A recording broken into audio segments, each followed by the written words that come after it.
Hola, bienvenidas, bienvenidos nuevamente al curso Planta, Evolución Vegetal, Evolución Humana.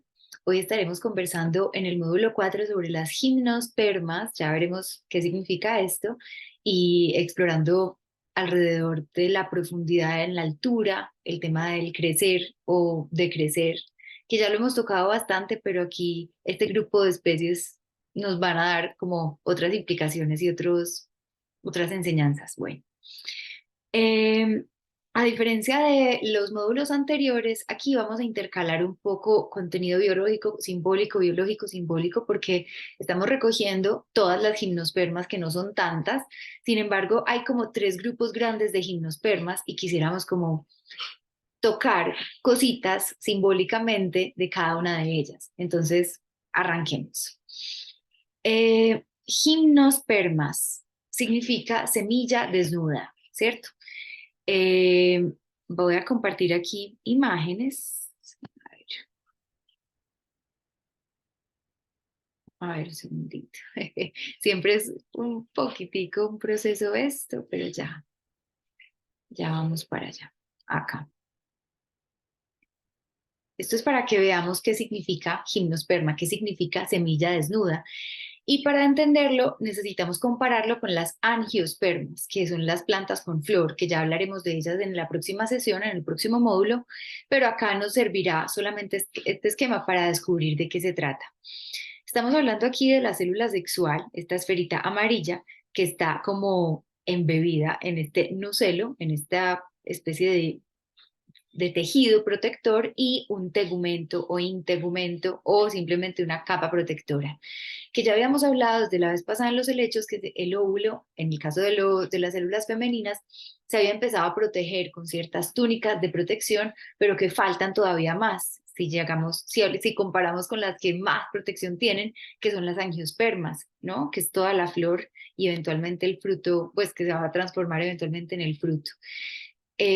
Hablaremos de ellas más adelante, pero en este caso solo queríamos definir qué es lo que significa una planta gimnosperma. Eh, Hay algo muy lindo y es lo que hablábamos, lo que hemos visto pues en la evolución de las plantas y es todo el tiempo, o sea, acá lo estamos contando en unas cuantas sesiones, pero estamos hablando de procesos que se dieron en millones de años. Voy a dejar de compartir acá la imagen. Procesos que se dieron en millones de años y entonces se tomaron las plantas decenas de millones de años para abandonar su origen marino, ¿cierto? Su ecosistema y su medio primordial en el que nacieron las algas, como hemos hablado tanto. Y todo esto es gracias a la aparición del óvulo, porque como hemos visto, a pesar de que los musgos y los helechos se habían salido ya del agua, necesitaban del agua para reproducirse y por lo tanto las células sexuales necesitaban del medio acuático para ello, ¿no? Recuerdan el ciclo de vida del musgo y del helecho que veíamos en detalle en la sesión, en el módulo anterior, en el que veíamos que solo gracias al medio acuático el gameto masculino puede llegar hasta el gameto femenino y fecundarlo. Si no hay humedad, entonces no. Y es gracias a las sequías progresivas que las plantas se ven obligadas justamente a encontrar nuevas posibilidades. Como siempre, en la evolución, los retos, las dificultades son las oportunidades de descubrir potenciales y de manifestar potenciales nuevos. Eh,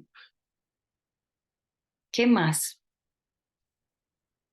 Entonces, en algún momento, cuando surgieron estas plantas, ya vimos que ya los helechos descubrieron la madera y gracias a ella entonces pudieron enraizarse realmente en la tierra, ¿cierto? Literalmente echar raíces y algunos de ellos, los zarros, construir tallos más grandes.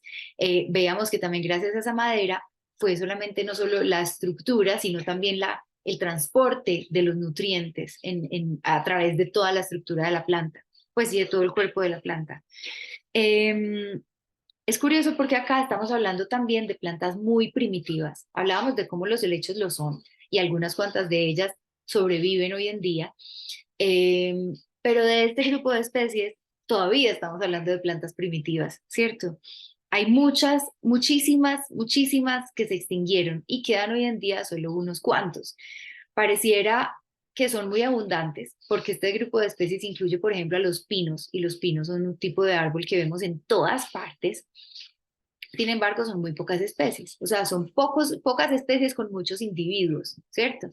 Entonces vemos que en realidad este grupo de especies está como retrocediendo o regrediendo o disminuyendo su auge en la Tierra, porque luego llegaron las angiospermas que colonizaron absolutamente todo y ya hablaremos de ellas. Eh, entonces vamos a hablar de tres grupos de especies dentro de las gimnospermas, que son muy diferentes entre ellas, sin embargo hacen parte de este grupo todas. Una de ellas es el ginkgo biloba, que es una especie. Otro es un grupo de especies que son las cícadas o las cícadas. Las cícadas es un género de cícadas, que es una familia, que son como unas palmitas bajitas, que ya las verán en imágenes.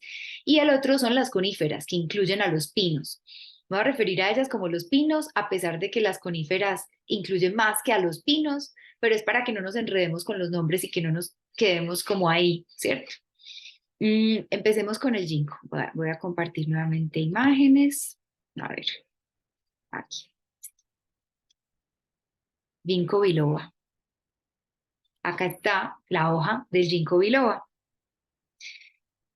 Como ven, es una belleza, parece como una sutileza eh, muy, no sé, poética incluso, como una hojita muy, muy chiquitica para un árbol tan grande. Y es curioso que pasa mucho eso. Árboles grandes no tienen hojas, algunos, bueno, no tienen hojas, algunos como los pinos, y algunos otros tienen hojas muy pequeñas. No va a pasar en todos los casos, y mucho menos en árboles grandes de plantas angiospermas, que ya veremos en la próxima vez, pero aquí ve hojas muy pequeñas, ¿cierto? Ya veíamos cómo en la sesión pasada hablábamos de las frondas de los helechos, que la hoja estaba como empezando a formarse, ¿cierto? De alguna forma como el tejido foliar empezaba a proteger, a bordear, a cubrir un poco los capilares circulatorios de la hoja y en algunos casos ya formaban una lámina con forma de hoja. Acá ya estamos viendo hojas, pero siguen siendo muy pequeñas, ¿cierto? Es en las angiospermas donde vamos a ver hojas más grandotas, no solamente flores, sino hojas, pues como en otro momento evolutivo. Aquí otro detalle de las hojas del ginkgo biloba, que se ve como un abanico. Aquí una foto de ginkgo biloba en Tokio, en otoño, que se ponen amarillos. Acá una ilustración de un corte transversal del tronco.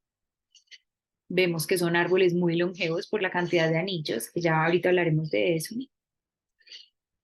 Acá estamos viendo la flor masculina del ginkgo, ¿cierto?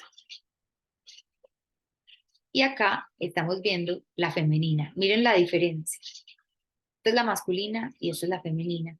Todavía aquí vemos dimorfismo sexual, es decir, que los árboles femeninos y los árboles masculinos, no solamente la flor, sino el árbol como tal va a ser distinto, ¿cierto? El masculino es como más esbelto, más estirado y el femenino es más rechoncho y más redondeado. Recuerdan que hemos hablado que este dimorfismo sexual o esta diferencia anatómica, sí, anatómica entre los cuerpos femeninos y masculinos en el reino vegetal es raro y es sobre todo en las especies primitivas, ¿cierto? Que mientras más nuevas las especies, iba a decir más evolucionadas, pero ya hemos hablado de esto que no necesariamente son más evolucionadas, pero bueno, mientras más nuevas y más complejas las especies van perdiendo estas diferencias pues en los individuos de un género y de otro y que también además se va perdiendo esto de que haya individuos masculinos y femeninos, sino que ya se van integrando los dos géneros en los mismos individuos. ¿Qué más?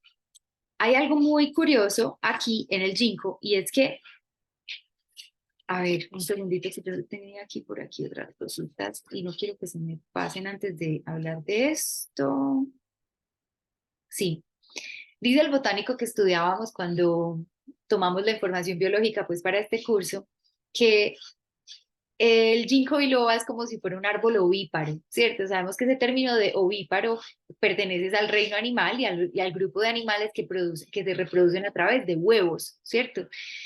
Pero ellos, el ginkgo, pues se dice casi en chiste, pues que sea un árbol ovíparo, sin embargo, es casi que verdad, porque esto que parece una fruta no es una fruta, tampoco es una semilla, es el óvulo, ¿cierto? Es un óvulo gigante que producen. Entonces, de esta flor femenina, bueno, esta especie de flor, se le llama flor como por términos prácticos, claro, me equivoqué porque se usan como a la ligera estos términos ya en el lenguaje coloquial, que la flor femenina y la flor masculina. Sin embargo, recuerden que estamos hablando todavía de gimnospermas, de plantas que todavía no tienen flor. Serán las angiospermas las que después, en su evolución, desarrollaron lo que es realmente una flor en términos científicos.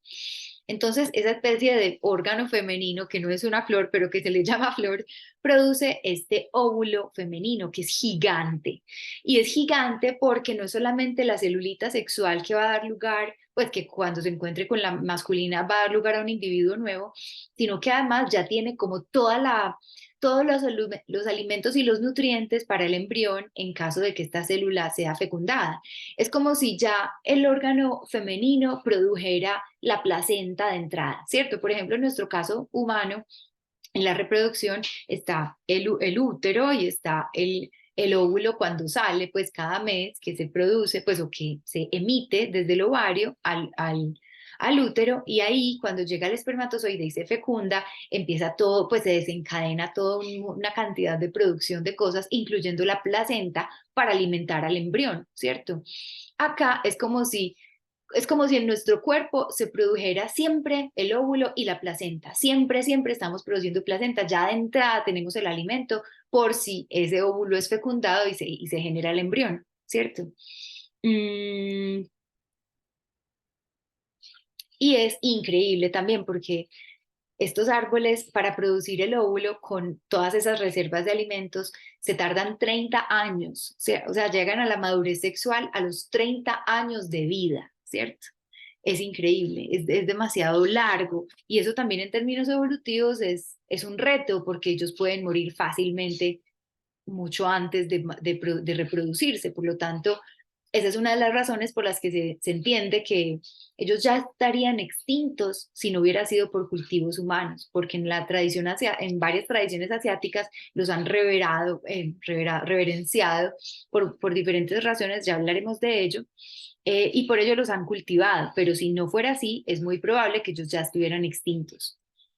Mm, sí, se dice que es un fósil viviente y se dice que es el árbol más antiguo, como árbol, ¿cierto? En la definición de árbol, porque los helechos, a pesar de que algunos, los arros lleguen a 10, 12 metros de altura, no se consideran todavía árboles, sino más arbustos, ¿cierto? Estos ya son árboles. Los árboles son solamente o gimnospermas o angiospermas, y este es el más antiguo de todos. Em, ¿Qué más? Acá imágenes, bueno, ya empezamos a pasar como este aspecto cultural, mm, ilustraciones o acuarelitas, imágenes asiáticas del ginkgo. Lo vemos acá, el de la derecha, con esa forma de hojitas de abanico. Acá también. Y eso nos lleva al abanico a nivel simbólico, pero ya hablaremos de ello. Voy a dejar de compartir imagen para contarles un poquito sobre el tema. Eh, Se dice que el ginkgo es capaz de conjurar el fuego y a la vez es capaz de alejar los incendios. Por eso justamente en muchas ocasiones lo sembraban alrededor de templos que querían proteger, y cuentan muchas historias de ciertos incendios que quemaron todo excepto el templo que estaba rodeado de ginkgos, ¿cierto? Em, a ver si entramos ya en esto o no.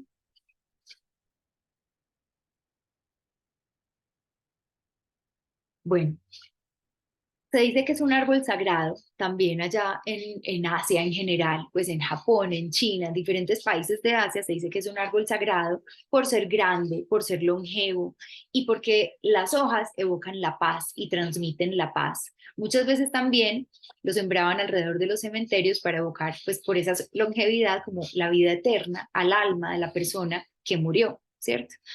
Eh, Y entrando ahora en el tema del abanico, así como vieron que en el curso, en el módulo pasado, vimos la forma del helecho y eso nos llevó al báculo y al bastón y a todas estas asociaciones simbólicas. Aquí nos vamos a detener un poquito en esa forma de abanico, no demasiado, pero sí nos vamos a detener un poquito porque como les decía, vamos a hablar de otros dos grupos de gimnospermas y ellas nos van a llevar a otros caminos, pero todos se van a conectar como saben. Entonces acá les vuelvo a compartir imagen para que veamos el tema del abanico.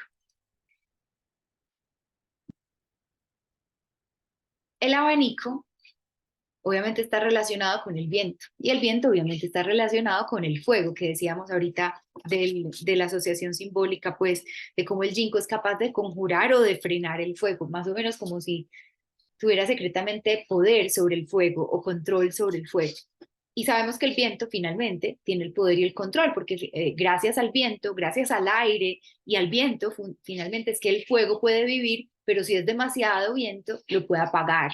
Entonces aquí es donde vemos que la relación entre una cosa y la otra no son necesariamente de una manera, ¿cierto? No es como, el viento apaga el fuego, no, también lo alimenta y todo depende también de la cantidad, de la proporción. Y esto va a ser clave en muchas cosas en la vida de proporción, ¿cierto? Ahorita hablaremos pues más. Hay algo con lo de los abanicos y es que justamente en la India era un atributo de Vishnu, el dios del fuego, del viento, perdón, o la divinidad del viento. Y es a la vez el símbolo del sacrificio ritual. Y por estar relacionado al sacrificio ritual, el sacrificio siempre ha estado también relacionado al fuego, porque en el fuego es donde se sacrifican las cosas, es ahí, es quemando, pues es casi entregándole las cosas al dios del viento que las sacrificamos, perdón, del fuego. Estoy enredadita hoy con los términos. A ver, miren esta, se parece más todavía a la hoja del ginkgo. Tiene incluso las curvitas, la curvita que habíamos visto en la hoja del ginkgo acá. Aquí, esta curvita como más orgánica, no tan cuadrada, pues no tan recta como en ese primer abanico que vimos, en este, sino aquí, ¡pim! Y se le llaman flavelo o flavelli en ceremonias romanas y se utilizaban para celebrar el oficio divino, o sea, como para celebrar más o menos esa especie de ascenso. Miren que también de alguna manera parecen como plumas o acá están hechas como plumas. Estamos hablando nuevamente del tema del viento, del aire, como ese plano de levedad y de algo etéreo, algo sutil, ¿cierto? Que no es tan denso. Mm, También en los egipcios se utilizaban esta especie de flabelos. Miren acá la grandísima diversidad y miren aquí también la asociación como con las plumas, con las alas, ya ahorita hablaremos de eso. También en otro de los grupos de especies llegaremos pues como al tema de las alas. Y es muy lindo porque hay una novela, bueno, ya, aquí dejo de compartir. Hay una novela muy célebre también en Asia de un personaje que ni voy a decir el nombre porque es muy complejo muy difícil de pronunciar, que produce el fuego y lo apaga. Y también produce el viento y produce la lluvia. Y también se volvió un pájaro y se liberó de su forma, o sea, se liberó de la forma humana que tenía y entonces voló al país de los inmortales. Y cuando volvió, se volvió un mercadero, un vendedor de abanicos, ¿cierto? Y también pues para compartir y enseñar esa receta de la inmortalidad y la manera como él logró volar, por decirlo así. Todo esto es muy simbólico. Eh, A ver, creo que eso es todo por ahora.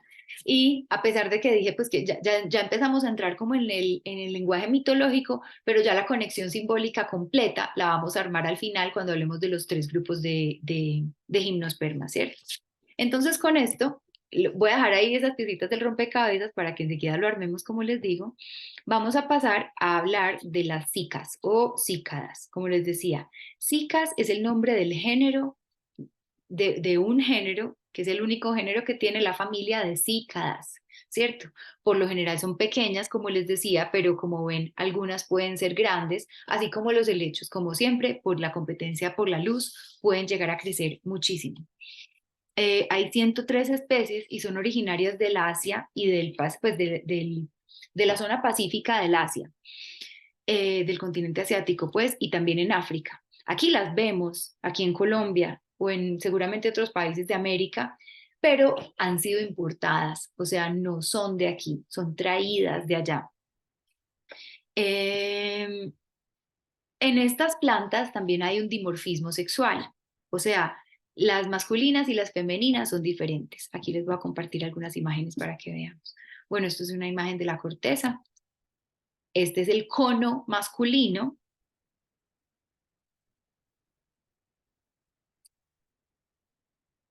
Estas son semillas ya maduras. Y esta es una especie de nido con los óvulos femeninos, ¿cierto? Cada una de esas bolitas naranjadas que ven ahí son como los óvulos y esta especie de, no sé ni cómo describirlas, aparaticos extraños los recubren y los protegen hasta que sean fecundados.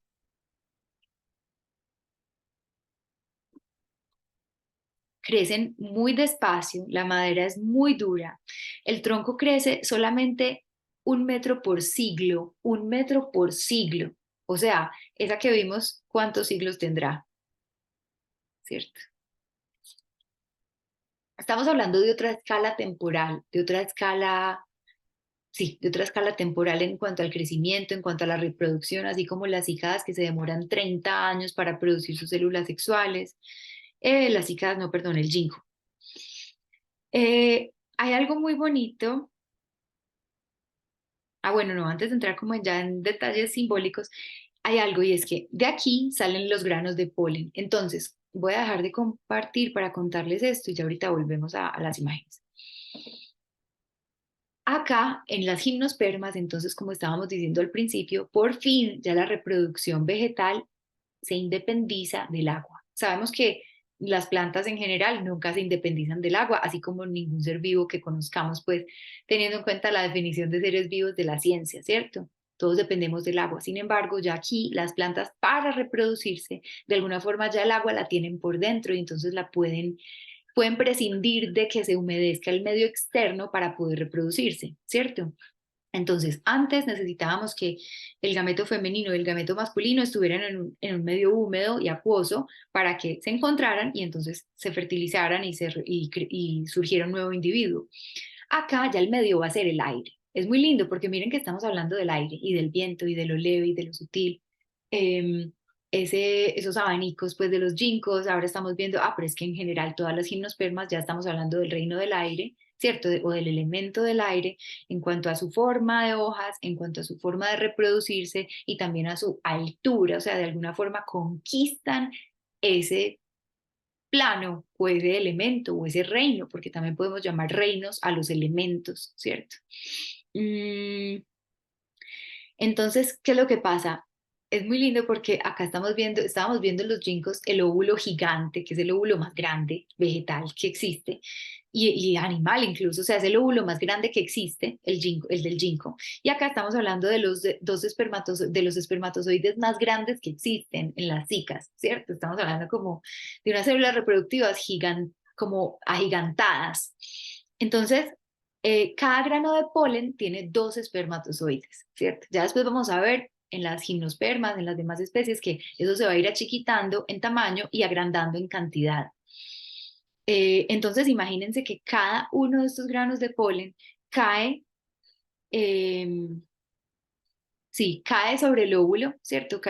Un grano de polen vuela, viaja con el viento, cae sobre uno de esos granos, perdón, de esos óvulos grandotes, pero ese óvulo grandote, ya la celulita sexual, que es la que va a ser fecundada, está ahí, es adentro protegida. Es una semilla desnuda que tiene menos protección que la angiosperma, sin embargo, sí tiene protección, como veíamos desde los helechos. Sin embargo, entonces, a pesar de que no tenga protección, está tan protegida y es a la vez tan inaccesible para el espermatozoide que desde el momento en que cae el espermatozoide en este óvulo, pues o en la parte exterior de este óvulo, tiene que nadar durante 6 meses para llegar realmente a la célula, al nucleito fecundable. Eso es como si desde el momento del acto sexual, pues, o del encuentro sexual del animal, pasarán 6 meses para saber, pues, o de nosotros humanos, pasarán 6 meses para saber si hubo fecundación o no. Y después de la fecundación ya vendría el embarazo, ¿cierto? Eso es una eternidad. Pero es muy lindo porque estamos hablando de otra escala temporal en la que el tiempo era otro también y el tiempo era distinto. Sin embargo, era parecido y ya veremos en qué sentido. Mm, Hay otra cosa, ya acá volvemos a las imágenes, sí. Y es que miren esto, o sea, incluso así sea de una forma como jocosa el autor y podemos decir, uy, esto parece un nido, pues porque ahí están los huevos y porque está así como calientico, como protegido y eso parece como animal, pues es peludo, parecen como paticas, parecen animalitos y bichitos, esos pedacitos del cuerpo de la zika que están protegiendo a los óvulos. Y ya veíamos también algo medio animal en los helechos cuando veíamos pues el tallito del helecho en desarrollo que está rodeado y protegido, lleno de pelos antes de que salga y se despliegue por completo la fronda del helecho. Entonces estamos viendo como, podría ser, sí, una cosa como anecdótica y superficial y ya, y curiosa, como una curiosidad, uno de esos datos curiosos que se quedan en datos curiosos. Sin embargo, estamos viendo que hay una similitud de las plantas primitivas a los animales en varios sentidos. Ya hemos hablado de cómo ese dimorfismo sexual, ¿cierto? Cómo los individuos masculinos y los individuos femeninos tienen formas diferentes a nivel biológico. Pero acá estamos viendo también que había similitudes, ¿cierto? Como ese pelo, en fin, varias cosas muy, muy curiosas. Entonces, aquí hay algo que si empiezo a contar de una vez, pues ya desde lo simbólico y es como ve, ¿será que en algún sentido los humanos y los animales seremos como plantas primitivas? No, no es para decir que las plantas son necesariamente más evolucionadas que nosotros o menos, ¿cierto? Recuerden que acá no nos interesa comparar porque es que no cabe, porque consideramos y vemos que la evolución de las diferentes formas de vida parece ser más como desde un centro y cada grupo de especies recorre su camino, ¿cierto? Se crean diferentes ramas y cada una recorre su camino. Hay ramas, hay tipos de especies que recorren su rama más rápido o más despacio, hay grupos de especies que ramifican más su rama, otras menos. Una más evolucionada que la otra, no sé, no importa, no se trata de eso, no nos interesa esa perspectiva, sino más como ver qué es lo que se comparte y qué es lo que nos enseñan, ¿cierto? Entonces, voy a tener que aquí hacer una pequeña pausa y ya vuelvo. Bueno, entonces decíamos que las plantas primitivas se parecen a nosotros o nosotros, los animales, nos parecemos a ellas. Y estábamos explorando cómo hay algo similar ahí, cómo nos podemos parecer y qué puede haber distinto y qué nos pueden enseñar, teniendo en cuenta que somos ramas muy distintas del árbol evolutivo y que no se trata de decir que unas sean más evolucionadas que otras. Sin embargo, hay una similitud y nos interesa explorarla. Vemos que ese dimorfismo sexual lo compartimos y que las plantas de alguna manera en su evolución lograron muy rápido ese dimorfismo y luego lo resolvieron, por decirlo así, o lo reunieron, lo reunificaron, mientras que nosotros en el reino animal parece ser como el proceso inverso, ¿cierto? Los animales primitivos eran más hermafroditas, eran juntos, pues el mismo individuo tenía los dos géneros, los dos sexos, pero a través de la evolución y a través de las eras y de la diversificación animal, se fue encontrando y se fue desarrollando cada vez más ese dimorfismo sexual y esa separación de los géneros. Entonces, hay algo muy curioso y es que, eh, sí, voy a compartir acá imagen, otra vez. Estamos hablando de la imagen y del símbolo del hermafrodita, ¿cierto? Las plantas, por lo general, entonces, hoy en día, la grandísima mayoría son hermafroditas, ¿cierto? Hemos hablado hasta ahora de las que no lo son, que son las primitivas, pero que poco a poco se van conduciendo y se van dirigiendo hacia el hermafroditismo. El hermafrodita o el revis o revis en la alquimia medieval es un símbolo fundamental y está en todas partes y casi que buscan siempre, o buscan no, llegan siempre a través de los procesos alquímicos a este hermafroditismo. Me explico.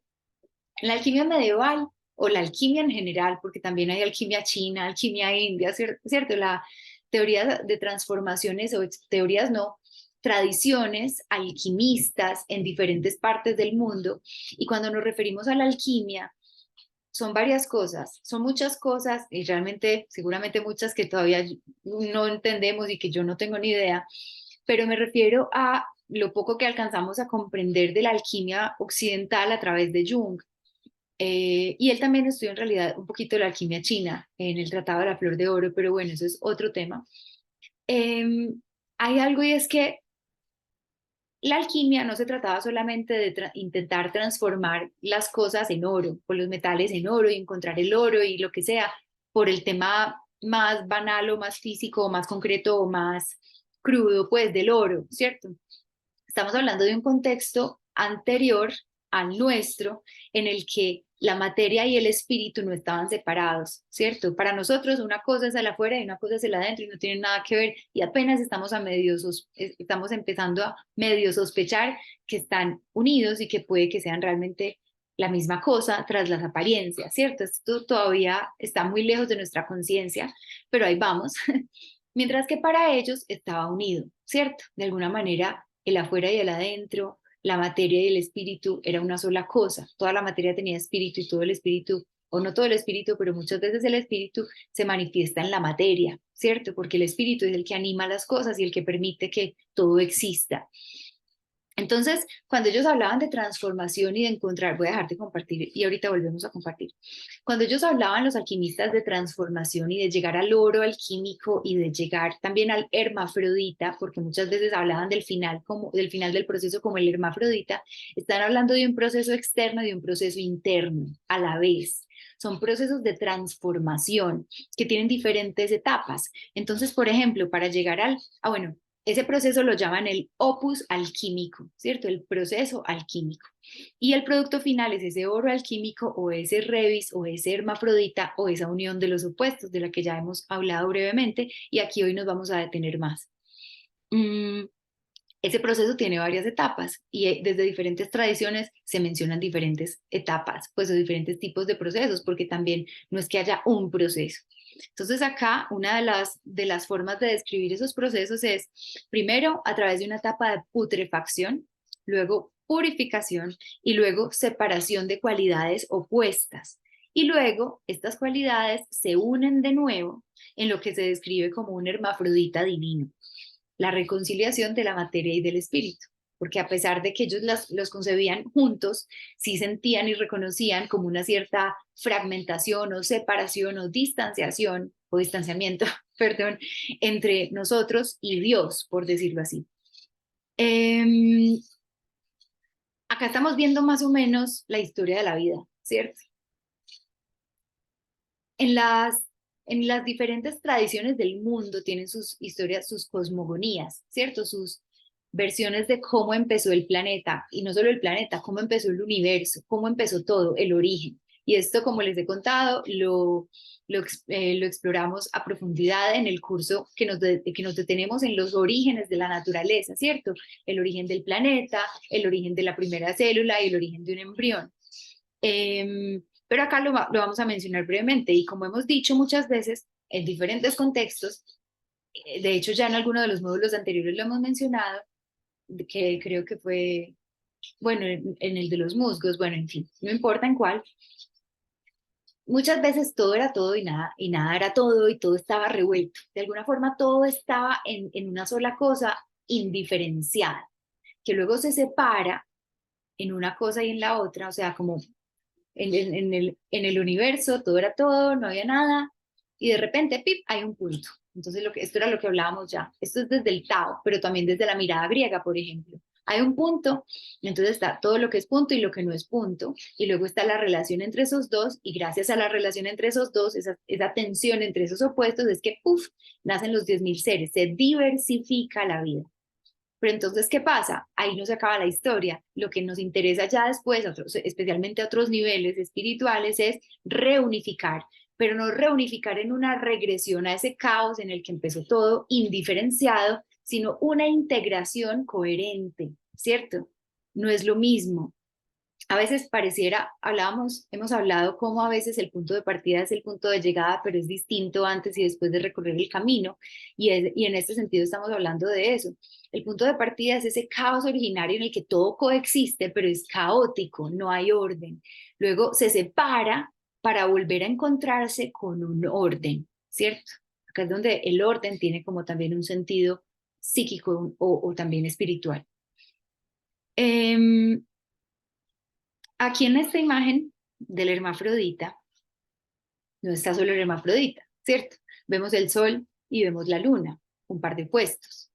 Vemos que está, bueno, el hermafrodita pues con una cabeza masculina y una cabeza femenina. Vemos que hay muchísimos símbolos que no nos vamos a poder detener, pero sí vamos a explorar unos cuantos.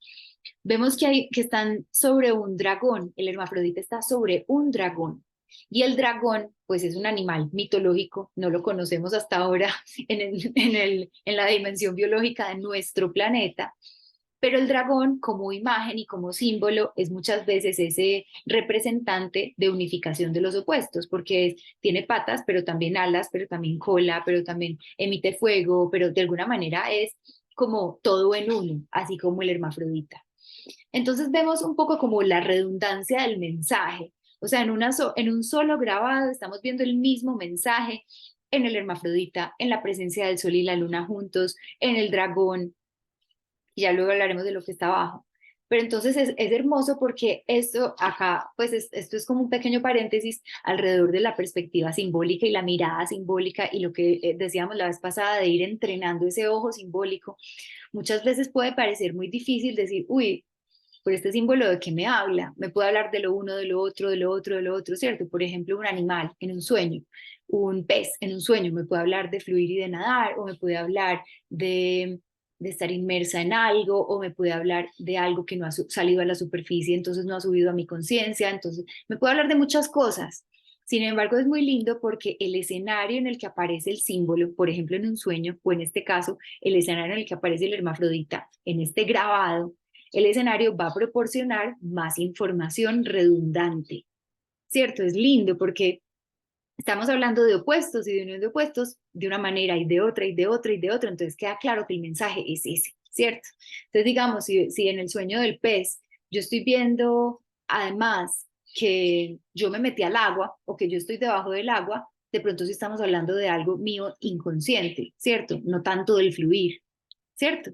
Entonces, ahí es donde empezamos a descubrir que no es tan difícil como parece y que no es tan aleatorio como parece, porque a veces en algunas tradiciones la serpiente es sagrada y a veces es, mejor dicho, el demonio. Todo dependerá del contexto y el contexto va a afianzar el mensaje que se está mandando. Aquí en esta imagen, por ejemplo, también vemos algo más que es hermoso porque también coincide con la imagen, con la información biológica que estamos explorando o que estábamos mencionando del ginkgo, y es esta esfera sobre la que están parados ellos, y a la vez esta especie de huevo en el que están metidos, ¿cierto? Entonces es hermoso porque acá es donde llegamos a eso de, entonces esa reunificación es el punto final, pero a la vez es el punto inicial, ¿cierto? Para otra etapa evolutiva, ¿cierto? Entonces cuando yo logré cierto estado de conciencia y logré unificar dos opuestos y logré no se acaba la historia, ahí empieza otra. Entonces, a la vez, aquí ya se logró algo, pero a la vez es el potencial de una nueva vida. Así como dentro de un huevo se encuentran el gameto femenino y el gameto masculino como un potencial para una nueva vida. O sea, es el final de una historia del principio de la otra, y eso lo vemos en los ciclos biológicos, que es lo mismo que veíamos en la sesión pasada de los helechos, que el final de una parte del ciclo es el principio de otra parte del ciclo, y es finalmente un ciclo, no es una línea recta. Acá también aparecen las alitas, que ya hablaremos de ellas ahorita, y yo creo que ya con esta imagen, más o menos ahí lo podemos dejar. Pero entonces acá lo que nos interesa es no nos da hoy aquí para detenernos a fondo en las diferentes etapas de ese proceso alquímico de putrefacción, purificación y separar las cualidades opuestas, pero sí estamos sobre todo haciendo énfasis en esa parte de separar las cualidades opuestas. Hay diferentes aspectos de la naturaleza que nos van a permitir profundizar en las diferentes etapas, ¿cierto? Por ejemplo, la putrefacción. En esa hicimos un zoom enorme en el curso de los hongos, porque ellos son los que están ahí en esa etapa. Esa es su tarea, mejor dicho, conectar esa putrefacción con la nueva vida, ¿cierto? Desmenuzar eso que está ya podrido, separarlo, así que coger sus ingredientes, los que sirven, los que no, ver qué se hace para poder seguir con el ciclo de la vida. De la purificación hablaremos un poquito enseguida, y el tema de la separación de las cualidades opuestas era lo que estábamos hablando del paralelo con la evolución humana. Entonces las plantas es como si más rápido que los animales hubieran separado las cualidades opuestas y entonces después las reunificaron, ¿cierto? Ellas separaron primero los géneros y los volvieron a unificar muy rápido. Los animales nos demoramos más para separarlos y todavía no los hemos unificado, por lo menos no los humanos y no los mamíferos en general, en fin. Entonces vemos como en general ese patrón evolutivo de todo junto, revuelto, desorganizado, se separa y se organiza y luego se integra ordenado, ¿cierto?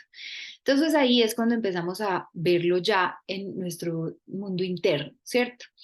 Cuando hablamos de la evolución individual de nuestra psique, pues, o de cada individuo, pues, a nivel interno, hemos hablado de cómo sí, un bebé de pronto, para un bebé ese estado de conciencia es como todo revuelto y yo soy mi mamá y mi mamá soy yo y lo que sea, pero después, ay, no, es que yo no soy mi mamá y mi mamá no soy yo. Empecemos a separar, ¿cierto? Empezamos a separar y empezamos a diferenciar, pero es que también está mi papá, pero es que también está el resto del mundo, ¿no? Y también animales y también plantas y también, wow, diversificar y separar.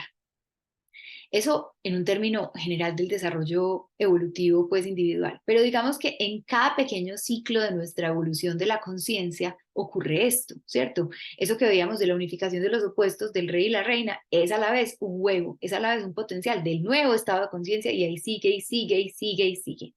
Entonces ahí es donde nos interesa en cada momento, bueno, cuando sea el momento, cuando estemos en esta etapa de separar los opuestos o de unificar los opuestos, en qué opuestos estoy viviendo, ¿cierto? En este momento, ¿cuáles son mis opuestos, por ejemplo? O sea, puede haber momentos en que yo esté debatiéndome entre los periodos de descanso y de actividad y no he podido integrar y entonces me voy para un extremo o para el otro, o descanso mucho o trabajo mucho y entonces no he podido como o separarlos bien o integrarlos bien o articularlos bien en un ritmo sano, por ejemplo. O a veces nos podemos estar debatiendo entre lo femenino y lo masculino y estar explorando y descubriendo cómo dentro de mí está lo uno y está lo otro y yo siempre he vivido más hacia un lado que al otro y entonces cómo exploro el otro y cómo los separo y cómo para hacerlos conscientes y después cómo los puedo integrar y articular en un orden, como en un ritmo que tenga sentido y que sea sano. Eh, ¿Qué más? Sí, entonces aquí surge como este primer grupito de preguntas para la reflexión, para quienes les suene este tipo de preguntas sobre los opuestos. ¿Cuáles serían mis opuestos o cuáles son los que necesito integrar o separar? ¿En qué más o menos estoy en este momento? ¿En qué parte de mi ciclo de vida estoy en este momento? Y en cuanto a lo que conversábamos sobre lo parecidos que somos los animales a las plantas primitivas, o que nos sentimos, o que vemos, pues como ciertas cosas, si hay algo que ellas nos pueden mostrar, y es, de alguna manera, cómo nos imaginamos los seres humanos más evolucionados, ¿cierto? Muchas veces, por ejemplo, se cuentan historias de humanos que se alimentan del prana, pues, o de la luz, un poco como lo que vemos en las plantas de la fotosíntesis y de que sean autótrofas, que crean y producen su propio alimento en términos literales. Puede que en algún estado de conciencia muy elevado por allá, los seres humanos lo podamos lograr y lo podamos lograr a una escala colectiva, o sea, que eso sea ya lo común y no por aquí un gurú y por allí otro gurú. No sabemos. Pero a nivel interno, ¿esto qué nos dice? ¿Qué es mi alimento? Ya hablaremos del alimento enseguida también de otra manera, pero ¿qué es mi alimento y cómo lo produzco yo? puede que en algún sentido ya lo hagamos y no nos demos cuenta y no sea consciente. Me refiero a esas cosas que nos alimentan y que finalmente muchas veces es hacer algo que disfruto. Y eso me nutre. No necesito nada. A veces sí voy a necesitar algo externo, por ejemplo, si es la música y necesito el instrumento, de pronto necesito el instrumento físico, pero finalmente lo que me alimenta no es el instrumento físico, sino lo que yo hago con él, lo que yo hago con él, y es expresar esa música que está dentro de mí y eso a la vez me nutre. De alguna forma expresarme me nutre. Cuando estamos hablando en el hecho de expresar el máximo potencial gracias a las dificultades, no solamente se expresa gracias a las dificultades, sino también gracias a la dicha y al amor y al disfrute, ¿cierto? Un poco como también las formas de aprender que tenemos. Aprendemos a través de las dificultades, pero también a través de la dicha y el disfrute. Y aprender siempre es una dicha, ¿cierto? Entonces, finalmente, ¿qué nos alimenta? Esto es fundamental siempre preguntárnoslo, porque a la vez también es algo que puede cambiar con las diferentes etapas de la vida. No es lo mismo en la infancia que nos alimenta, pues jugar con los amiguitos o no sé, pintar, colorear. Puede que ya después, me alimenta viajar sola, o me alimenta escribir, o me alimenta X o Y. Y también va a ser súper importante empezar a descubrir eso que me alimenta, ¿es con los demás o es cuando estoy sola? ¿Cierto? Porque muchas veces, especialmente en nuestro contexto tan social, tan externo, tan extravertido, estamos volcados afuera y buscando ese alimento afuera y realmente muchas veces lo que nos falta, o ya tenemos de pronto algunos ingredientes que nos alimentan de la afuera, pero de pronto a veces lo que nos faltan son los ingredientes internos, ¿cierto? Y ya hablaremos más de eso interno. ¿Qué más? A ver, ya hablamos de esto. Entonces, volviendo a hablar de la reproducción vegetal y de estos grupos animales, lo que estamos viendo, lo que les permite independizar la reproducción del agua es que de alguna manera es como si se trajeran el agua para adentro, ¿cierto? Ya a través de las raíces, justamente también pueden absorber mucha más agua, que las raíces empezaron con el grupo anterior que exploramos, pues que fueron los helechos, y gracias a poder traer ya agua de otra manera, la podemos incorporar en el ciclo y en la parte reproductiva del ciclo de la vida. Entonces podemos llevarla a esos óvulos con esas reservas, por ejemplo, ese óvulo grandotote del ginkgo biloba. Esto también es muy lindo porque estamos hablando de traer el agua adentro. Y cuando hablábamos del agua, ese origen, esa memoria, esa conexión, esa claridad, esa identidad, esa memoria de lo que somos, ya la tenemos adentro. Ya no necesitamos que nos la reflejen desde afuera un maestro, ¿cierto?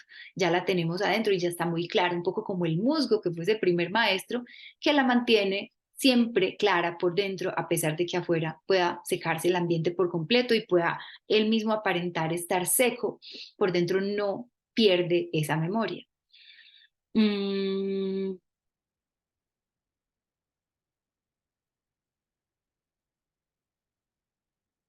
bueno, ahorita hablamos de esto. Entonces, al traer el agua adentro, mejor dicho, lo que ocurre acá es como una sucesiva internalización de fenómenos. Y esto es lo que nos interesa, porque todo esto nos lleva hacia adentro, hacia adentro, hacia adentro. Trajemos el agua para adentro. Y empieza a ocurrir lo que se llama la fecundación interna, ¿cierto? Porque ¿qué pasa? Antes, voy a compartir imagen acá para que quede súper, súper claro. Este es el ciclo de vida del helecho, que lo vimos la vez pasada. Y si recuerdan, la fecundación era externa, ocurría afuera. Ellos sacaban, botaban el tesorito, que era ese óvulo y ese espermatozoide, que es más o menos la promesa de la nueva vida, y a la mano de Dios a que hubiera suficiente agua para que se encontraran allá afuera en el agua y entonces dieran lugar al nuevo helecho, ¿cierto? Acá empezamos ya a hablar de una fecundación interna. Entonces, el, el órgano especializado, ese óvulo especializado, está sobre el cuerpo de la planta, ya no se suelta por allá, ya se empieza, ya es como ya empezarme a dar cuenta, uy, esto es muy valioso, yo esto no lo voy a dejar como a la deriva y a merced de las aguas que vengan, sino que yo me voy a encargar, por un lado, lo voy a guardar, lo voy a cuidar y voy a a encargarme de proveerle el agua que necesita para no depender de ello, ¿cierto? Ahí es cuando empezamos a ver esas cosas que nos alimentan desde afuera, que ya después decimos, yo ya no necesito que venga desde afuera, yo ya lo puedo hacer yo solita, ¿cierto? Como cuando aprendimos música, por ejemplo, antes íbamos a clase de música, pues yo no he aprendido música, pero bueno, antes íbamos a clase de música para nutrirnos ahí, pero ya después, ya la que salga desde adentro, por ejemplo. Y eso también a otros niveles internos que ya enseguida profundizaremos. Mm, ¿Qué más?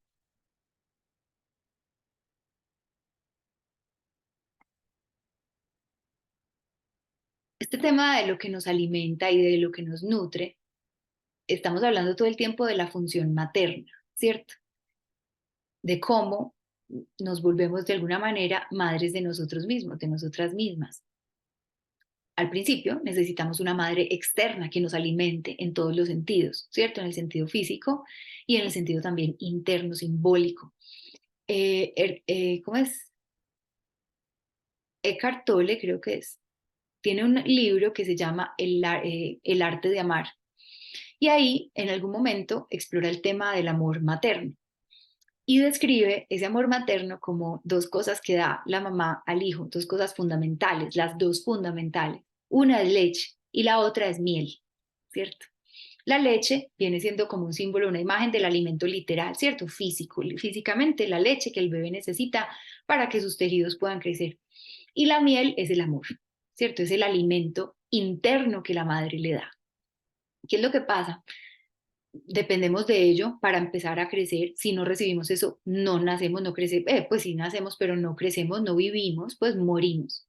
Sin embargo, paulatinamente se va a tratar de un soltar esa dependencia a algo externo, un poco como lo que hablábamos de los bastones con los helechos, que al principio son fundamentales y pueden marcar la diferencia decisiva, pues en que tú logres hacia dónde vas o no, en que tú crezcas o no como niño, hijo de una madre mamífera, eh, pero se va a tratar justamente de manera progresiva de soltar esa dependencia y de cómo empezamos a internalizar esa madre, ¿cierto? De alguna forma, esa madre se internaliza de todas maneras, porque todo lo que vivimos con nuestra madre es lo primero, son las primeras memorias que tenemos, ¿cierto? Es como el primer modelo, el primer prototipo de cómo es la vida. Esa relación primordial va a marcar de entrada como nuestro estilo, nuestro patrón, nuestra manera de vivir y de relacionarnos. Eh, Sin embargo, esa internalización por lo general es de manera inconsciente. ¿Cómo la hacemos consciente? Y cómo transformamos los aspectos que de pronto no sean tan sanos de esa madre internalizada para que sean más sanos y podamos de verdad nutrirnos y darnos esa leche y miel que siempre vamos a necesitar. No es que dejemos de necesitarla. Tal vez la leche literal en el plano físico sí dejamos de necesitarla porque ya comemos otras cosas, pero siempre vamos a necesitar, al menos en nuestro estado de conciencia, alimento físico y alimento psíquico y espiritual, ¿cierto? Entonces, ¿qué nos alimenta? Muchas veces, cuando se mira desde la perspectiva simbólica ciertos aspectos de la Biblia, de la tradición cristiana, cuando se dice en el Padre Nuestro, danos hoy nuestro pan de cada día, no estamos hablando solo del alimento físico, sino también de ese alimento interno. Entonces es fundamental primero tener claro cuál es, porque no todos comemos lo mismo, a pesar de que sí, somos una especie, somos la misma especie, y de alguna forma en un nivel interno siempre necesitamos a Dios o algo espiritual o algo así, porque eso lo vemos en todas las tradiciones y a través de la historia evolutiva del Homo sapiens, como siempre ha buscado algo trascendente y eso siempre lo ha nutrido o el ser humano ha buscado eso que lo nutra a ese nivel.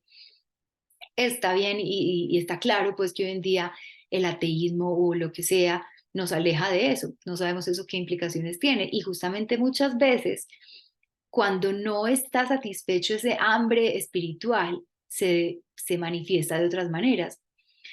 Jung, de hecho, en algún momento cuenta la historia de un paciente que tuvo eh, con problemas de alcohol, ¿cierto? Con adicción al alcohol. Y al explorar lo que esto implicaba en términos simbólicos, descubrieron que, claro, es que el alcohol, bebida espirituosa, ¿cierto? Muchas veces espíritus o se ha hablado de bebidas espirituosas y de alguna manera los estados a los que nos lleva el alcohol y también otras sustancias son otros estados de conciencia. Entonces, explorando muchas veces nos damos cuenta de que estas búsquedas o estas adicciones a estas sustancias externas, lo que nos muestran es una búsqueda a otro nivel. Y resulta que este paciente terminó fundando Alcohólicos Anónimos, al parecer, es lo que cuentan. No, no estuve ahí, no podría pues decir que sí fue así, pero eso es lo que cuentan. Y justamente en Alcohólicos Anónimos tampoco estaba ahí, pero se dice que una de las cosas que buscan es, bueno, conectarnos conscientemente con esa búsqueda de algo trascendente que igual tenemos, sea más consciente o más inconsciente, ¿cierto? De ese alimento a otro nivel. Bueno. Entonces estamos hablando de una época, pues de estas plantas que se desarrollaron en una época evolutiva que sufrió una progresiva sequedad del clima, ¿cierto? Eso nos está hablando de algo muy parecido a lo que está pasando hoy en día, ¿cierto? Que hemos hablado de cómo el fuego está aumentando y cómo todo se está secando y se está calentando. El fuego acelera los procesos, ¿cierto? Hace que todo se madure más rápido. Por ejemplo, una fruta en el exterior, en tierra caliente, se madura mucho más rápido que una fruta en un clima frío, ¿cierto? Entonces es como si ellas son de tiempos lentos, pero vivieron en un clima caliente, pues que se fue calentando, pues en comparación a como era antes. Y entonces esto es lo que los obligó a ir hacia adentro, ¿cierto? Mm, ¿Qué más? Vamos a seguir. Sí, pasemos entonces ahora a las coníferas, que es este otro grupo de gimnospermas. A ver, un segundito, que acá estamos, como donde no es. Ah, no, esta no es, perdón. A ver, esta no era todavía. Ahora sí. Listo. Coníferas. Incluye a los pinos, como decíamos, los pinos son unas de las coníferas, pero hay coníferas que no son pinos, ¿cierto? Pinos,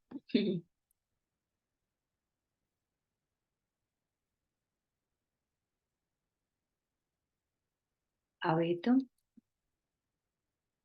pino, ilustrado, con sus piñas, ya hablaremos de las piñas, y secuoyas, ya hablaremos de las secuoyas, que son otras coníferas. Eh, Voy a compartir acá, ahora sí, el ciclo de la vida del pino, de las gimnospermas en general, pues, pero acá usando el pino como referencia.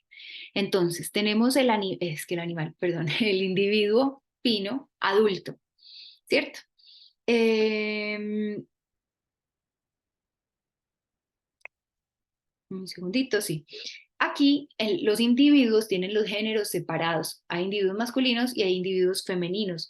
Pero acá ya no vemos ese dimorfismo, pues que el árbol femenino sea distinto al árbol masculino, no. Acá los árboles ya se ven iguales, pero hay árboles femeninos y árboles masculinos.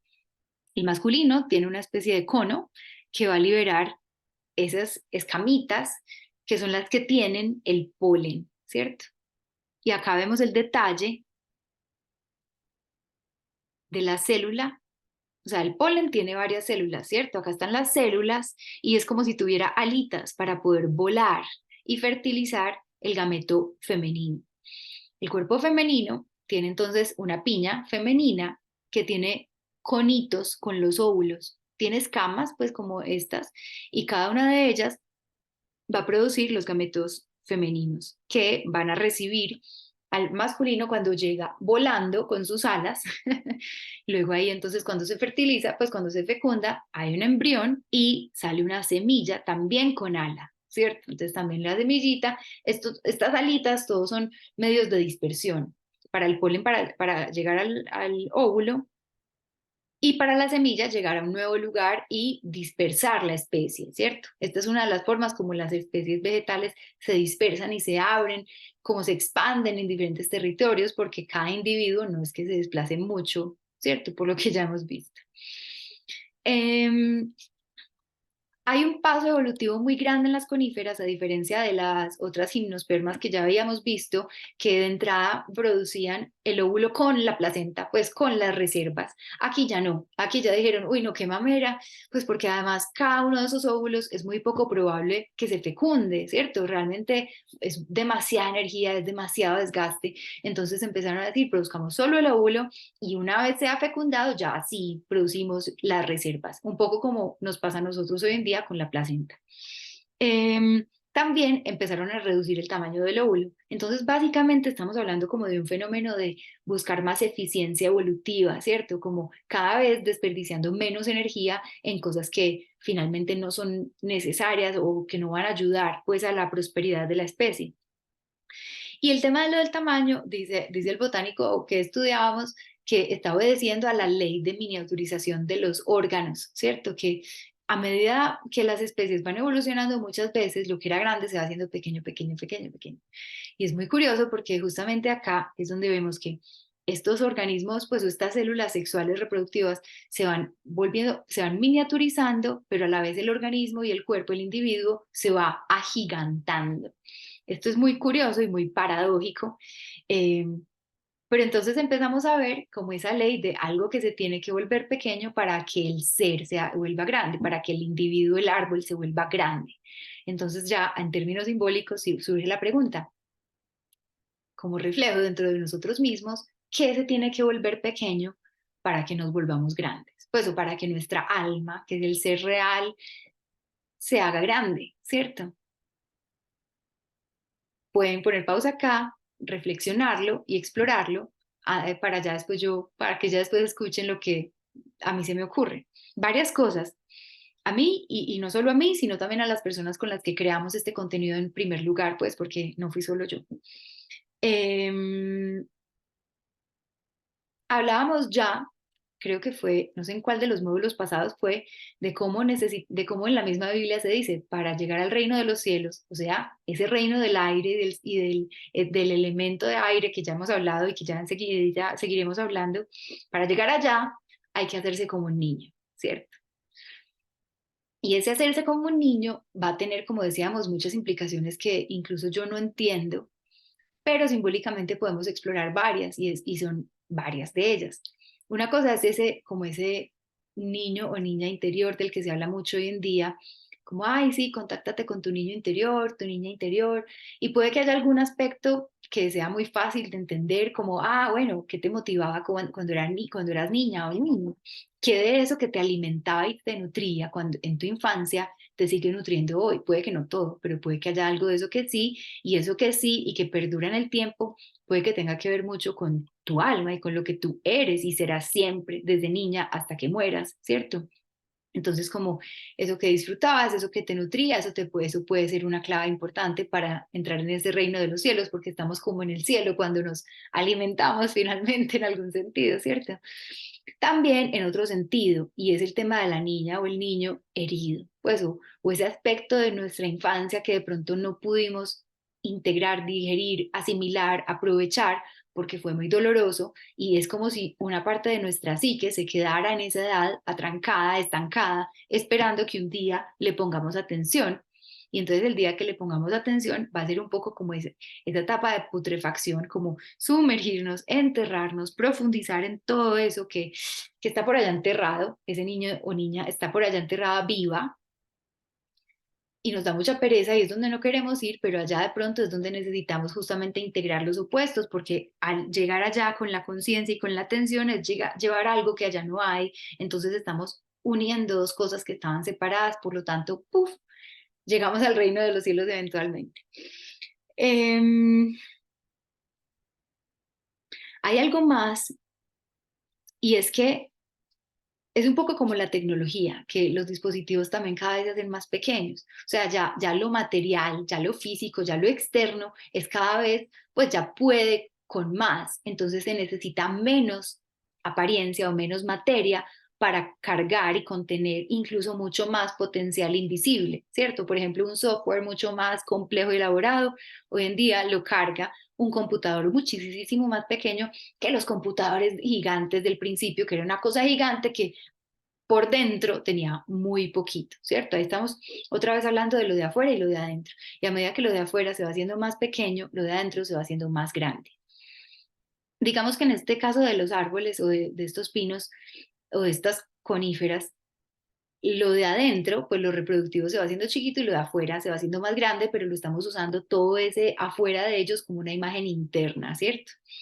Y estamos hablando entonces también, cuando hablamos de lo de las apariencias y de lo externo que se hace pequeño para que lo de adentro se haga grande, estamos hablando básicamente también de nuestro ego, si lo definimos de esa manera.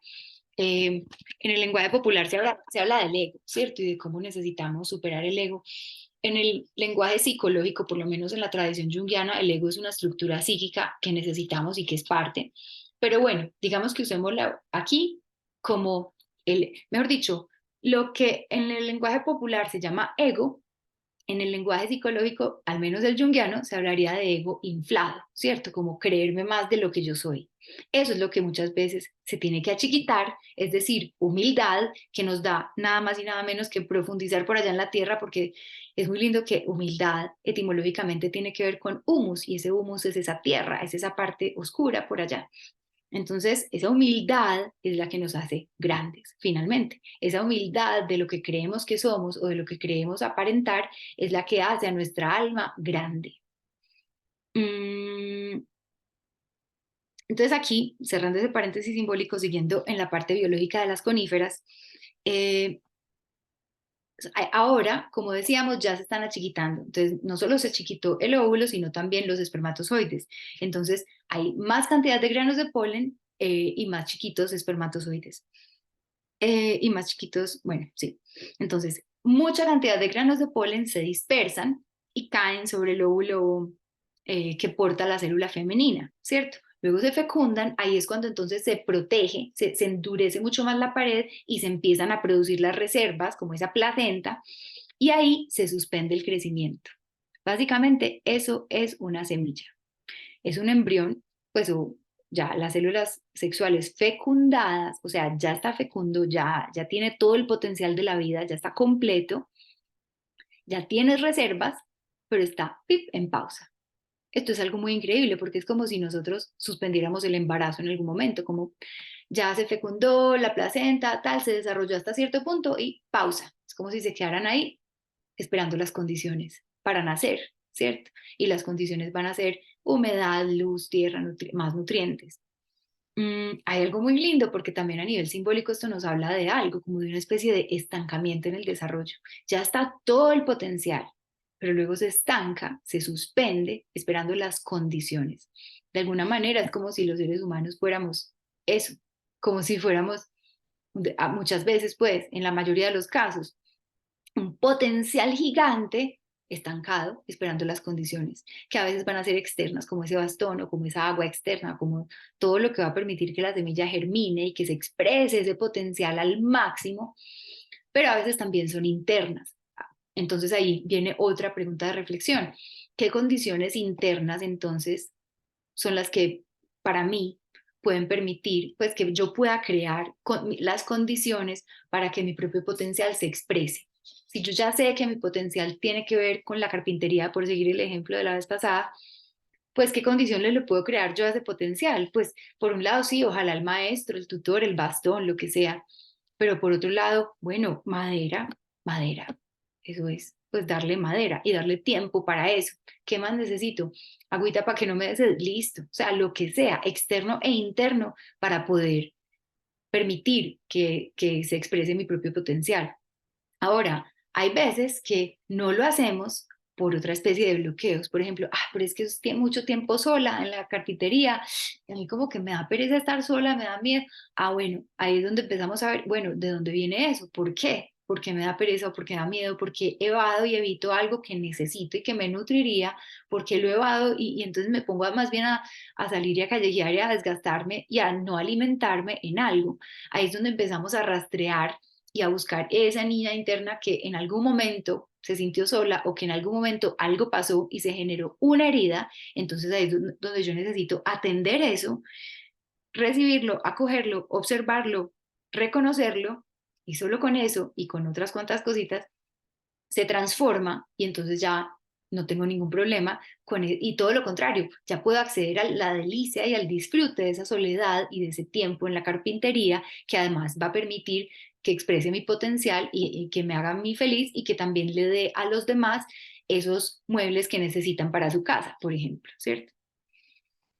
Bueno, hay otras cositas. mm, Hay otras cositas. Sí, lo de las alas.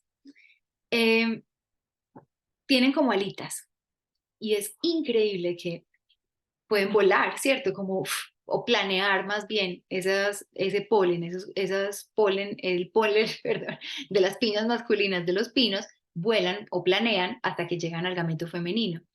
Vemos que de todas maneras hay un gran componente de azar, ¿cierto? Porque es gracias al viento, está sujeto al viento el éxito reproductivo de los pinos, algo que ya después las angiospermas van a perfeccionar más todavía, pero ahora están volando. Y hay algo muy curioso, es que si vuelan muy alto, los rayos ultravioleta los destruyen, entonces no pueden volar tan alto. Primero, o sea, es como si el polen fuera ese niño chiquito que dice, yo ya quiero ser grande como mi papá Pino, o sea, o como el Rey León, que yo ya quiero ser un rey, pero todavía no estás listo, o sea, tienes el potencial, pero todavía te falta encontrar tu parte femenina, te falta germinar, te falta volver semilla, te falta todo para llegar allá, ¿cierto? O sea, el potencial está ahí, sí, ese eres tú, ese puedes llegar a ser tú, pero paciencia, ahí es donde requerimos la paciencia y también el reconocer dónde estamos, esa realidad. Ah, no, pues que a mí me falta lo femenino, ¿no? Entonces yo no voy a pretender llegar a las alturas todavía, eso lo haré cuando ya sea grande. Hay algo muy, en la mitología griega está el mito de Ícaro, ¿cierto? Que su padre era justamente un artesano y por alguna razón es un mito muy largo, le hizo unas alas para escapar de algún lado y las pegó con cera y le dijo, puedes volar con estas alas, pero no puedes volar muy alto porque se te derriten con el sol, la cera, las alas y te caerías. Y él no se aguantó las ganas y quiso volar más alto, más alto, más alto, más alto y pasó lo que efectivamente le había anunciado a su padre y ¡pum! Se cayó. Esto es una imagen de la inflación del ego, justamente, de cuando muchas veces queremos anticiparnos. Es curioso porque a veces la inflación del ego, o sea, ese polencito que quiere ser tan grande como su padre o más, él de verdad sí tiene ese potencial, él sí puede ser eso, entonces finalmente es algo real, no es mentira, no es un delirio de grandeza completamente falso, sino que está hablando de su potencial, sino que, o sea, esto nos interesa porque el tema de la inflación del ego o del ego no es que sea mentira, sino que es algo que todavía no se ha expresado. Y ya nos lo creemos como si ya se hubiera expresado, pero no se ha expresado, entonces no es real y por eso es inflación del ego y no simplemente algo real, ¿cierto? Entonces muchas veces eso, es solamente cuestión de tiempo y de hacer los pasos requeridos. Muchas veces queremos ya estar en la meta y esto es, no, simplemente enfócate en el paso. Este quiso subir y terminó bajando, mientras que ya sabemos que, empecemos bajando y luego terminamos subiendo. Y ya cuando estemos por allá arriba, ni siquiera nos vamos a dar cuenta y es como, ay, ¿verdad que es que yo quería subir y ya estoy acá, ¿cierto? Mm, ¿Qué más? Bueno, las secuoyas, para terminar, creo que ya se nos fue un tiempito, pero para no dejar a estos gigantes de lado, me parece fundamental pues que los toquemos porque son los árboles más grandes y no solo los árboles más grandes, son los seres vivos más grandes, o sea, más que cualquier animal gigante. Pueden medir hasta, el más alto puede medir hasta 115 metros sin contar las raíces. Eso es más grande que cualquier ballena, ¿cierto? Entonces son los mayores seres vivos conocidos. Hoy en día, pues, sin hablar de los dinosaurios. Y también son los más longevos. Bueno, no, pero también ahorita creo que no dije de las cícadas. Ay, sí se me escapó por ahí un datico. Bueno, en general este grupo es muy longevo. Y acá estamos hablando de que las secuoyas más longevas pueden vivir hasta 1200 o 1800 años. O sea, eso es nuevamente otra escala temporal. Eh, ya.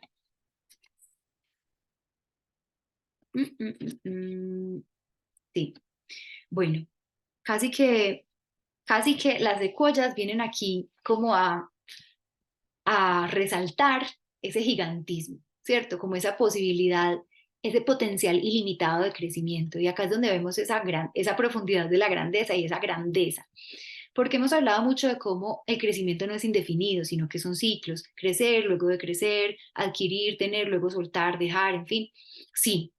Sin embargo, en lo que estamos viendo de los ciclos y en lo que vemos de la unificación de los opuestos, que es a la vez entonces ya un potencial para esa etapa que sigue y esa etapa que sigue y esa etapa que sigue, pareciera ser que el crecimiento de nuestra alma sí es indefinido y sí es ilimitado, ¿cierto? Solo que cuando lo pretendemos vivir en un plano material, nos atrancamos. Es un poco como lo de la inflación del ego, como pretender hacer una cosa con por el camino corto o pretender manifestar ya algo que no, o pretender llegar a la meta sin haber recorrido el camino, ¿cierto? Entonces, y también pretender tomar algo que sí es real y que tal vez sí es muy, sí, y muy, que está en nuestro potencial, que es ese crecimiento ilimitado, y manifestarlo en el plano que no es, ¿cierto? Es como los síntomas. Cuando una gripa me tumba y me obliga a quedarme en la cama, puede que en el fondo eso era lo que yo quería. Puede no, por lo general, en el fondo eso era lo que yo quería porque estaba mamada de trabajar, nos pasa mucho, pero lo tenemos que manifestar en el plano equivocado porque no lo comprendemos o no lo podemos vivir en el plano correcto, ¿cierto? No sé si me explico, si no, lo conversamos luego en la sesión de conversación. Mm, entonces estamos hablando de ese reino de los cielos y de esa posibilidad de volar y que en algún sentido simbólico es muy probable, pues sí puede que haga parte de nuestro potencial, solo que queremos primero volar en vez de enterrarnos por allá a echar las raíces, ¿cierto? Lo que hablábamos de la libertad, que necesita alas, pero primero necesita raíces.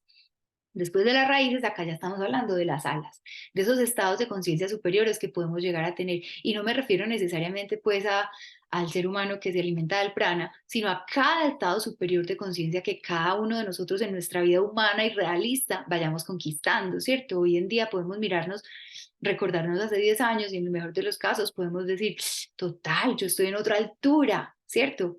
Estoy mucho más alta que antes, estoy mucho más grande que antes, no para inflarme, pero sí para ver, ve, yo sí crezco, yo sí puedo crecer y simplemente se trata de seguir en el paso a paso del presente, de lo que hoy en día necesito para crecer. Necesite nutrirme o necesite soltar o necesite explorar o necesite apoyo o necesite soltar el apoyo, todo lo que hemos hablado ya.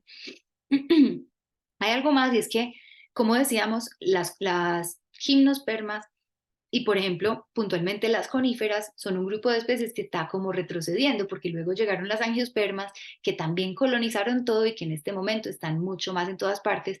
Entonces, si no fuera por los cultivos humanos, los pinos no estarían en todas partes, ¿cierto? Se han ido refugiando y regrediendo cada vez a climas más extremos, más fríos, más altos, lo cual es también muy hermoso porque hay algo que pasa como hace más frío, la vida y el desarrollo es más lento, ¿cierto? Lo que hemos hablado del tiempo.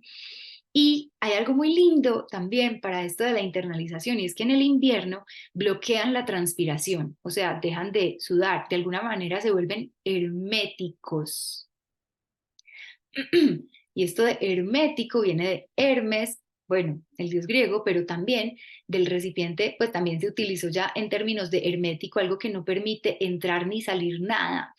En la alquimia, en los procesos alquímicos, muchas veces se habla de que para que ocurra ese opus, ese proceso, se requiere un recipiente hermético. Y cuando hablamos de esto a nivel simbólico, estamos hablando básicamente del mundo interno hermético, que no entre ni salga nada, ¿cierto? Por ejemplo, muchas veces se han descrito los procesos terapéuticos o psicológicos, pues, o junguianos puntualmente, como algo que ocurre dentro de un recipiente hermético, o sea, entramos al proceso y esto es hermético, ¿cierto? Por un lado, como en lo literal, de aquí no entra ni sale nada, o sea, lo que pasa acá, o sea, se queda acá, ¿cierto? Yo como terapeuta no voy a ir a hablar de ti en ningún lado, ¿cierto? Pero por otro lado, más que eso, estamos hablando de otra cosa muy importante que tiene que ocurrir en el proceso y es lo siguiente. Cuando llegamos con algún malestar o con alguna situación en la vida externa, en la vida normal, muchas veces esas situaciones van a estar relacionadas con personas externas, ¿cierto? Parejas, jefes, no sé, hijos, hermanos, padres, madres. Y entonces ya sabemos que, por ejemplo, padre y madre están internalizados, ¿cierto? Lo que pasa en el mundo de afuera es un reflejo de lo que pasa también en el mundo de adentro, no solamente con el padre y con la madre, sino en general en las relaciones. Acá es donde empezamos como a llegar a esos principios que tantas tradiciones antiguas han hablado de cómo es arriba, es abajo, cómo es afuera, es adentro, cómo es adentro, es afuera. Entonces acá en este recipiente hermético vamos a detenernos, vamos a utilizar el afuera como pantalla, como reflejo de lo que está pasando adentro, que muchas veces lo es. Entonces vamos a ver allá afuera qué está pasando para ver entonces qué está pasando adentro y entonces hacer lo que muchas veces se llama recoger las proyecciones. Entonces, por ejemplo, siempre estoy con jefes que me maltratan o con novios que me maltratan o lo que sea. Ok, ¿cómo te maltratas tú a ti misma por dentro? ¿Cierto? Es un ejemplo que puede parecer muy bobo y muy fácil de resolver, pero para llegar a eso muchas veces va a tomar años de terapia, ¿cierto? Todos los procesos son distintos y hay unos que serán más rápidos o distintos y no es tan sencillo como eso y ya, sino que hay que mirar las diferentes implicaciones desde cuando me empecé a maltratar a mí misma y por qué. En fin, hay mucho, mucho alrededor de todo esto, pero sí es traer todo cada vez más para adentro, para descubrir aquí adentro qué hay y poder entonces transformar, hacer ese proceso alquímico, ese opus de, ok, putrefacción, purificación, limpiar lo que haya que limpiar, luego separar y diferenciar, ah, pero es que esto no soy, no soy yo, esto es de mi mamá, chao, esto no hace parte de este vaso hermético, y luego, ah, estos son los opuestos, pim, se encuentran, ¿cierto? Em, y hay algo que también es muy simbólico y eso de refugiarse cada vez en ecosistemas de mayor altitud o latitud, ecosistemas, pues por ejemplo en las montañas altas, frías. Si hemos visto las tradiciones, otras muchas, los templos los hacen es en los lugares por allá más altos, más fríos, más retirados del mundo, también de esa calentura del mundo, porque es lo que permite que, ¿cierto? Mirar hacia adentro, o sea, si vamos a los lugares más tropicales, más calientes, puff, vemos culturas y sociedades volcadas a la afuera, mientras que más frías están más adentro.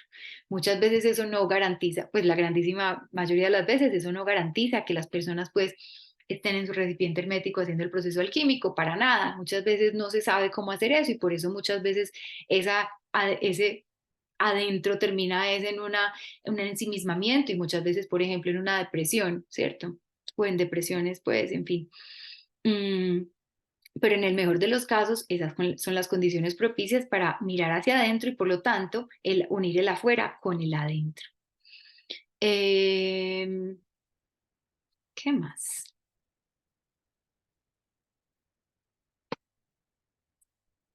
Yo creo que lo podemos dejar ahí.